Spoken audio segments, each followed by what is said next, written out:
Have you ever stepped into a place where your heartbeat feels like it's echoing in your ears, the anticipation building with every step?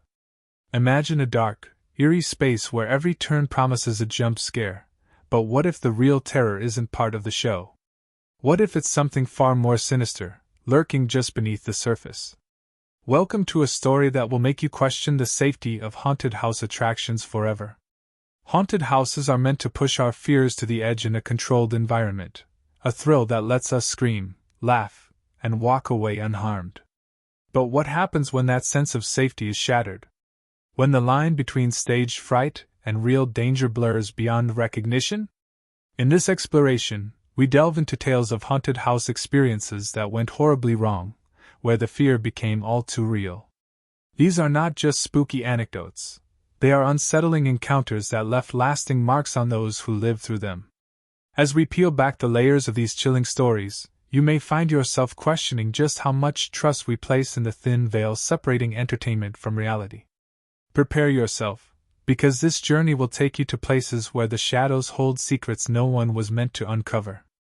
The dim glow of flickering lights, the eerie silence broken only by faint whispers of the wind, and the unsettling sense that you're not alone. As you step deeper into the world of haunted house attractions, the line between the orchestrated scares and genuine terror begins to blur. This isn't just a tale of Halloween theatrics, it's about those moments when something feels off, when the shadows hide more than just props.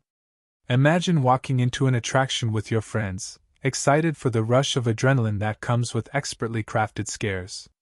The props, the makeup, the actors, they all create an illusion designed to make you scream and laugh in equal measure. But then, something happens. An encounter that feels too real, too invasive, and far removed from the safe environment you expected. One visitor described entering a haunted house that promised solo experiences for an extra element of fear. Each person entered the attraction alone, separated from their group. The tension was palpable, with every creak of the floorboards and every flash of strobe lights amplifying the isolation. For this person, the terror escalated when an actor stepped too close, their behavior crossing a line that made the experience less about fun and more about survival. The haunting realization that followed wasn't about the supernatural or the staged scares. It was about human behavior. The actor's actions, initially dismissed as part of the act, became increasingly invasive. When the visitor tried to navigate away, the performance didn't stop. It wasn't until they broke the rules and used their phone's flashlight to find their way out that they saw what was truly happening.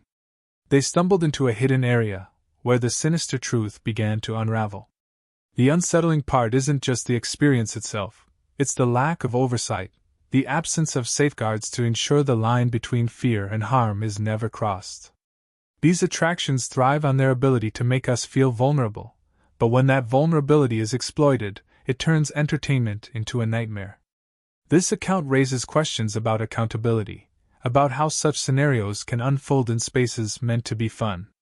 How often do we willingly step into environments where we relinquish control, trusting that everything is under control, only to realize too late that the reality is far more chaotic? The dark corridors of haunted houses might be filled with fake blood and mannequins, but it's the human element lurking in the shadows that can truly terrify.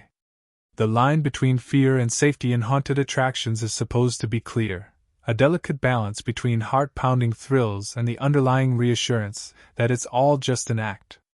But what happens when that balance tips, when the rules that keep us safe are shattered by the very people tasked with creating the scares?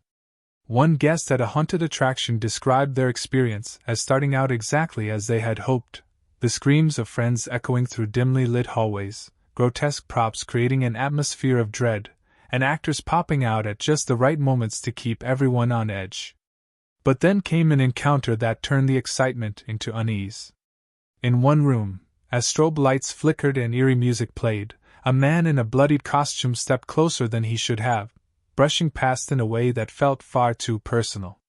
At first, it seemed like part of the act, just another way to heighten the fear.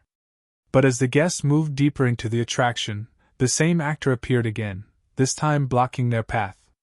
His presence was no longer part of the performance, but something darker, more unsettling. He lingered, his silence far more chilling than the scripted screams of other performers. The guest tried to move past him, brushing off the discomfort as part of the experience, but the actor's persistence became undeniable. This wasn't the orchestrated fear they had signed up for. The boundaries were no longer blurred, they were being crossed. The guest broke the cardinal rule of haunted attractions. They spoke out of character, demanding to know what was happening. The actor, still silent, simply stared. It was only when another staff member passed by that the guest felt a moment of reprieve, quickly excusing themselves from the attraction and leaving behind the facade of fun. Experiences like these shed light on the hidden vulnerabilities of haunted attractions. They rely on an unspoken agreement between the staff and visitors. The scares are meant to be theatrical, and the actors are there to create fear, not harm. When this agreement is broken, it leaves lasting scars, not just on the individual but on the trust that draws us to these experiences in the first place.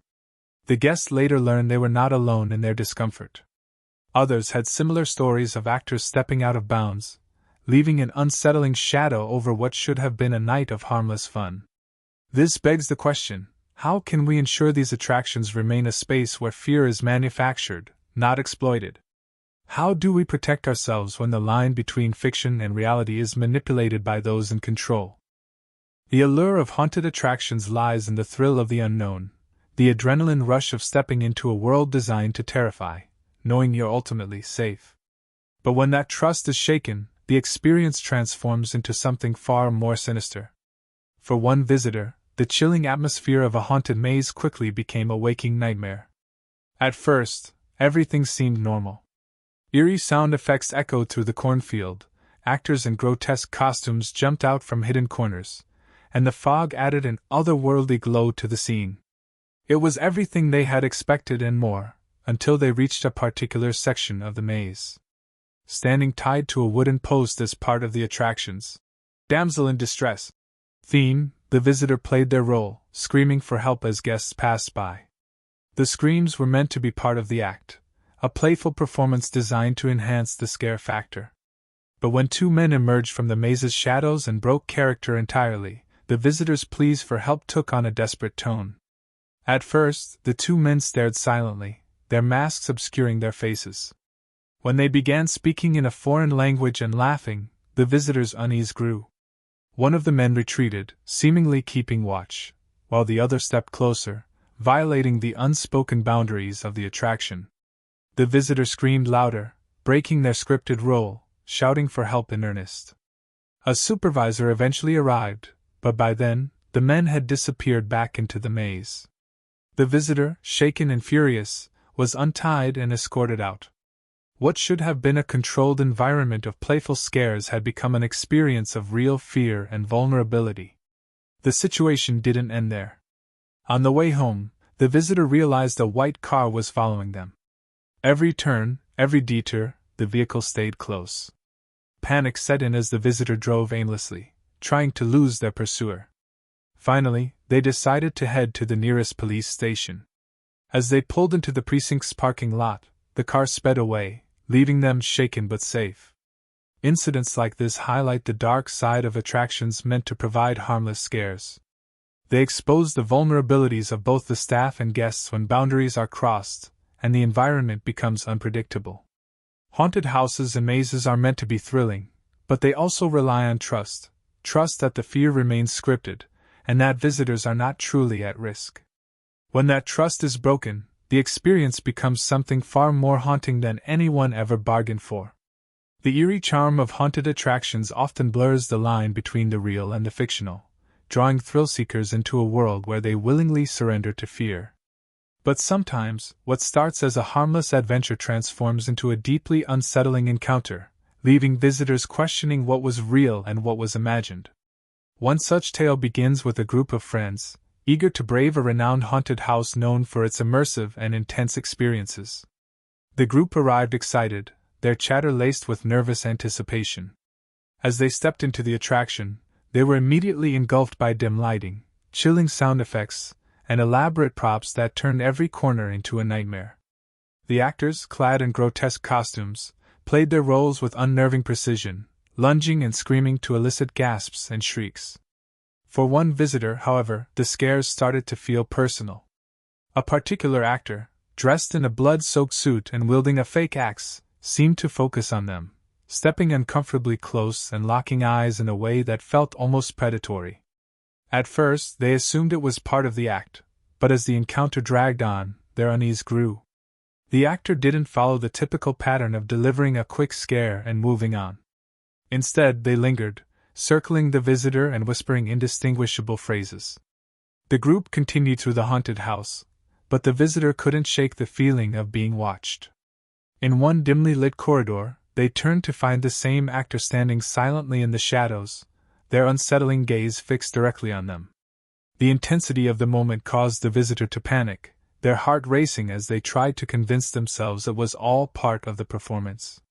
When the group finally exited the attraction, the visitors shared their experience with the staff, hoping to understand if this behavior was intentional or part of a scripted interaction.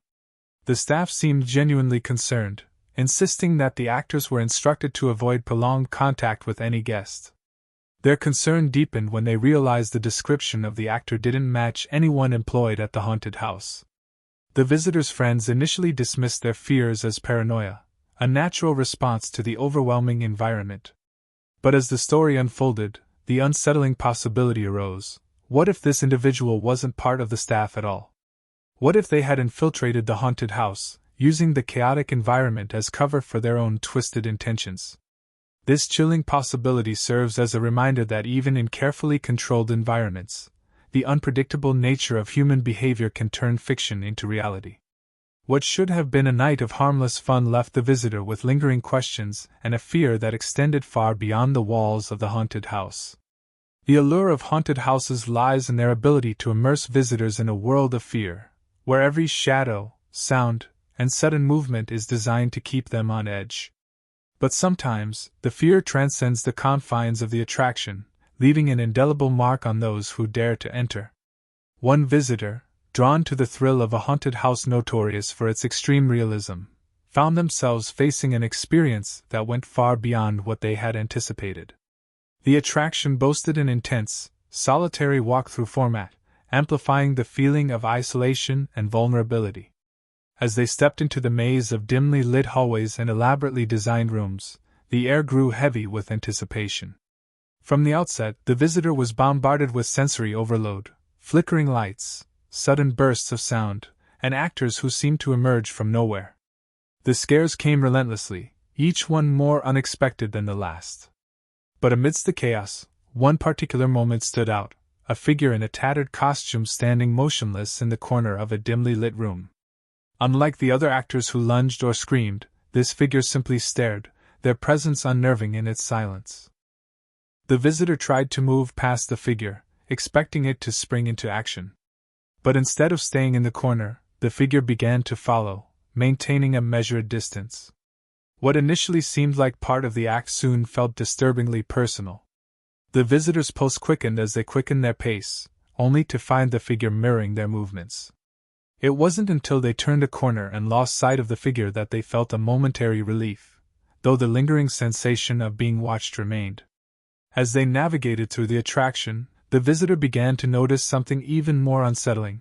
Items seemed to be misplaced, paths seemed to shift, and at one point, they were certain they had passed the same room twice. These subtle changes created a sense of disorientation, as though the maze itself was alive and playing tricks on them. When the visitor finally reached the exit, their friends noticed their shaken demeanor. They shared their experience, only to find that none of their friends had encountered anything similar.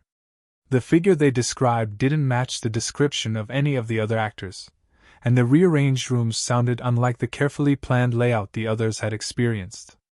Upon speaking to the staff, they were met with polite disbelief.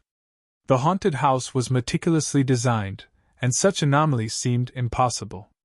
But the visitor couldn't shake the feeling that they had experienced something uniquely unsettling, something that transcended the carefully crafted scares and tapped into a deeper, more primal fear. The incident left the visitor questioning the nature of fear and the boundaries between reality and illusion. In a place designed to scare, they had encountered something that felt unplanned, uncontrolled, and deeply personal, a haunting that lingered long after they had left the attraction.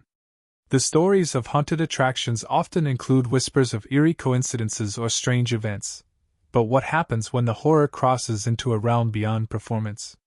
For one visitor, what began as a night of thrill-seeking turned into a chilling encounter that blurred the lines between fiction and reality. As they entered the next section of the haunted house, the atmosphere shifted dramatically. The air seemed heavier, the lighting dimmer, and the sound effects more subdued, creating an oppressive silence broken only by the occasional creak or distant murmur. The path led them into a room filled with antique furniture, each piece covered in a thin layer of dust. The centerpiece was a large, ornate mirror, cracked slightly at one corner, reflecting the dim, flickering lights of the room. The visitor approached the mirror, drawn to its strange presence. As they moved closer, they noticed something odd. While their reflection mirrored their movements, there was a faint, shadowy figure standing behind them. Startled, they turned quickly, but the room behind them was empty. Turning back to the mirror, the shadow was gone, leaving only their reflection. The unease lingered, but they pressed on, convincing themselves it was a clever optical illusion. Further along, the narrow hallways became labyrinthine, with paths looping back in on themselves. The visitor began to feel as though they were being guided, nudged by some unseen force. At one point, they stumbled into a dead end, a small alcove with a single chair facing a wall adorned with unsettling drawings of eyes. On the chair was an old, tattered notebook.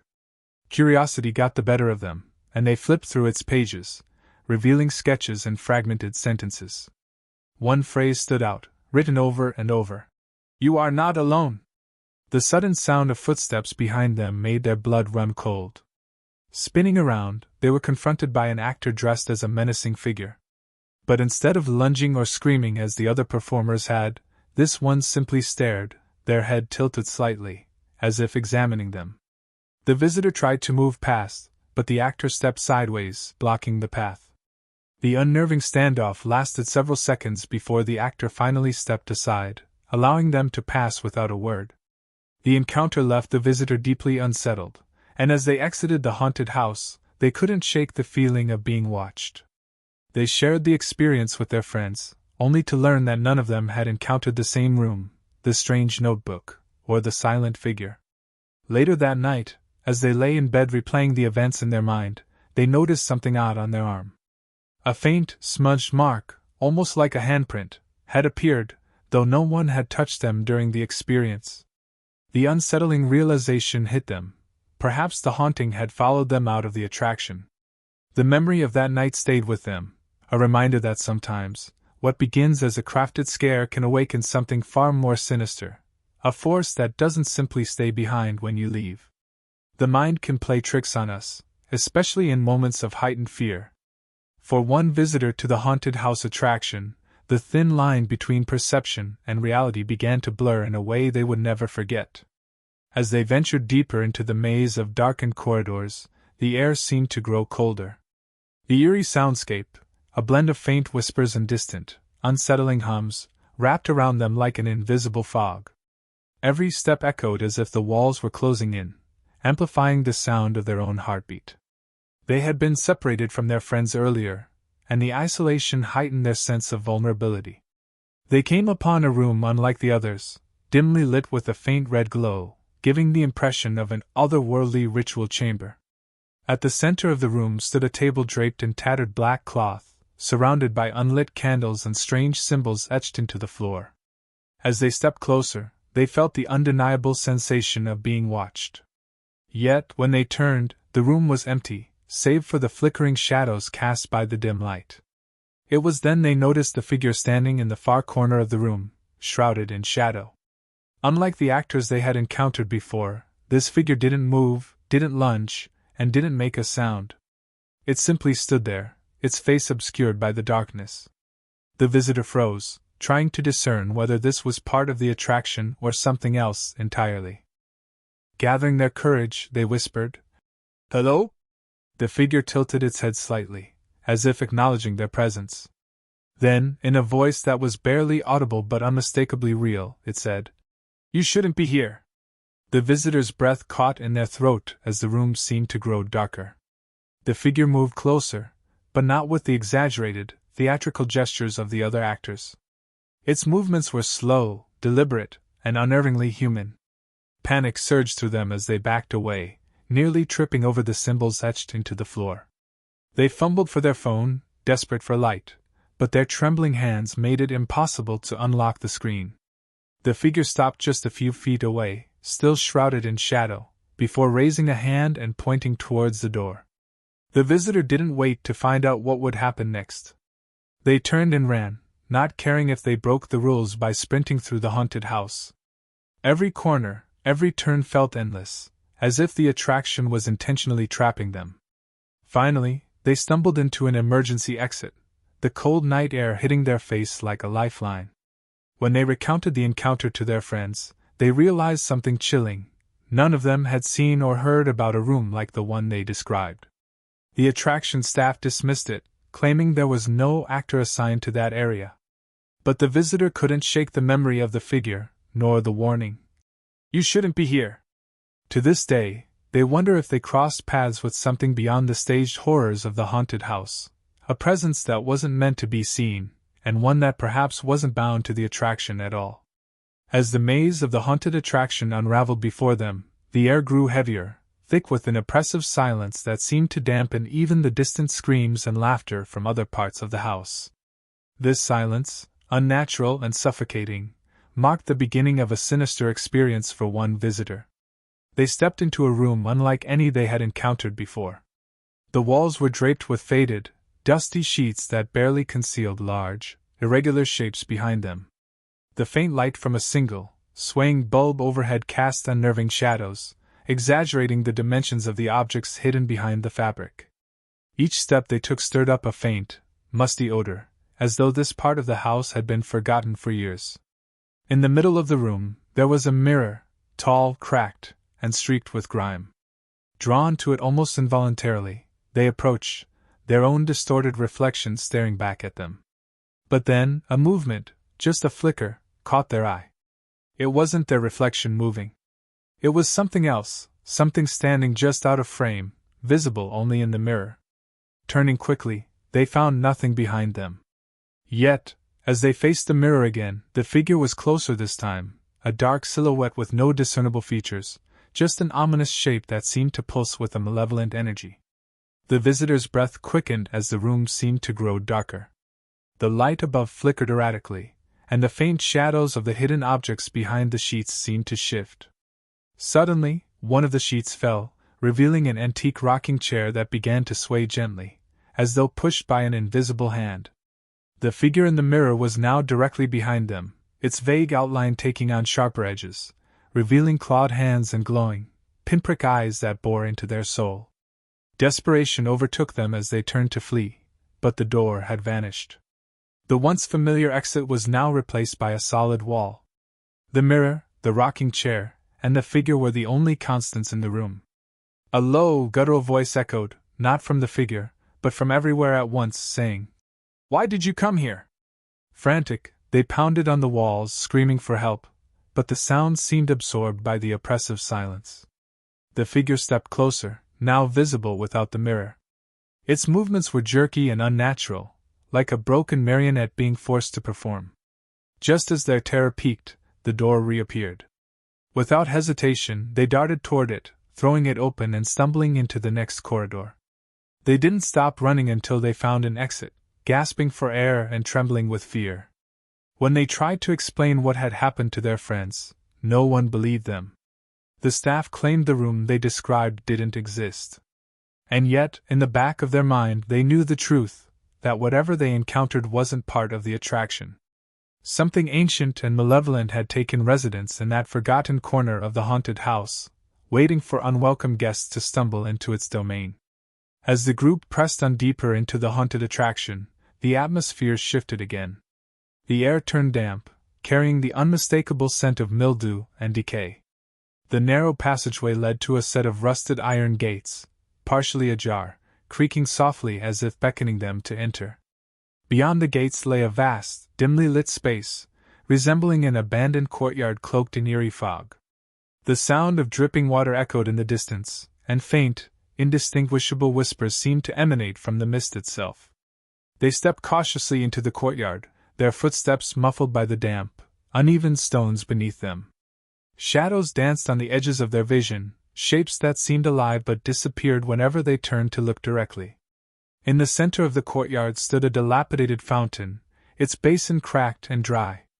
A statue of a robed figure towered above it, its face obscured by a hood. The figure held out one hand, palm upward, as if waiting to receive something. As they drew closer, the whispers grew louder, more distinct, yet in a language none of them could understand. Suddenly, the statue's head moved. It turned slowly toward them, the sound of grinding stone echoing through the courtyard. Startled, they backed away, but the fog thickened, closing in around them like a living thing. From the mist emerged cloaked figures, their movements synchronized and deliberate. They surrounded the group, their hoods concealing any trace of humanity, save for the faint glow of their eyes. The figures began to chant, their voices resonating in unison, a deep and guttural tone that seemed to vibrate the very ground beneath their feet.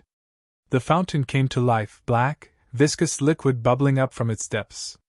The liquid spilled over the edges, snaking across the ground with a will of its own, forcing the group into a tight cluster near the gates.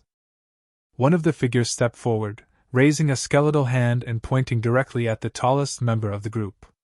Before they could react, the figure in the hood lunged, moving with unnatural speed. The victim screamed as the figure grabbed their arm, its touch freezing cold, burning like ice. The others scrambled to intervene, pulling their friend away with all their strength. As they fought back, the robed figures began to dissipate into the fog, their chants growing fainter. The black liquid receded back into the fountain, and the oppressive mist thinned, revealing the gates once more. The group didn't hesitate. They bolted for the exit, dragging their injured friend, who clutched their arm in pain, claiming it felt as though the hand had burned straight through their skin. When they finally made it out, the staff acted clueless about the courtyard and insisted it wasn't part of the attraction. Yet, the red marks etched into their friend's arm told a different story, a story none of them would dare to repeat, lest they risk summoning the hooded figures once more. The group pressed onward, the unease clinging to them like a second skin. They found themselves in a new corridor, its walls lined with what appeared to be antique mirrors. Each mirror was cracked, the glass foggy and stained as though it had witnessed centuries of neglect. The floor creaked beneath their steps, and a faint chill seemed to emanate from the reflective surfaces. As they moved, their reflections seemed off.